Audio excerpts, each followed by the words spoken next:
माझी काहीच मागणी नाही. पहिल्यापासून ह्यांनी जरांगे पाटलाची साथ दिली. ह्यांनी हे आरोप खोटे आहेत हे सगळे. ते मनात बी नव्हतं पण एखाद्या वेळेस पाजून ते करून झालं असं. पहिल्यापासून जरांगे पाटलाची साथ दिली.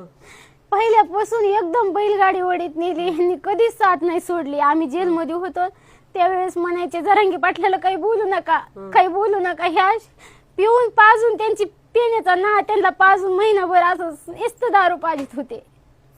महिन्यात त्यांना असं भंग करून टाकलं. घरच्याची मया नाही ठेवली. कधी कुणाचं ऐकून नाही दिलं.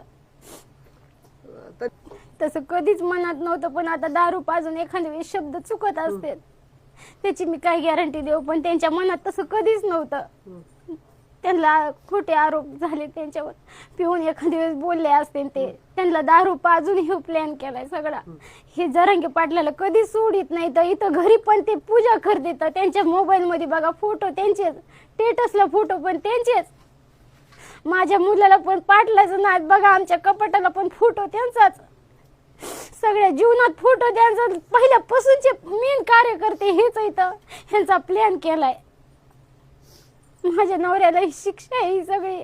आणि त्यांचं काही जर हे झालं तर आम्ही पण जगू शकणार नाहीत. आम्ही पण गळफास लावून मरणार इथं. मी माझा मुलगा दोघं पण आणि त्याची आई पण मरत.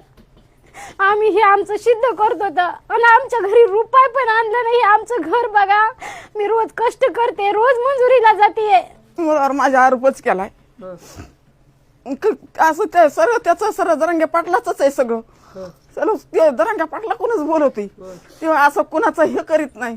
गाडी बायला सगळं त्यांनी वडीत नेलं. एवढा एवढा मुलगा होता त्याचा तवा तेव्हापासून ते जरांगे पाटला संघच आहे. सुपारी नाही घेतली काय नाही माझ्या मुलांनी.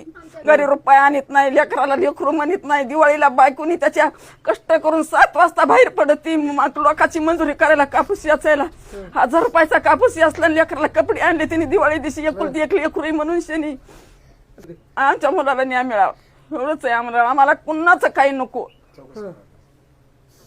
रुपयाची आशा नाही. फक्त माझा मुलगा सुखासुखी हे ठेवा.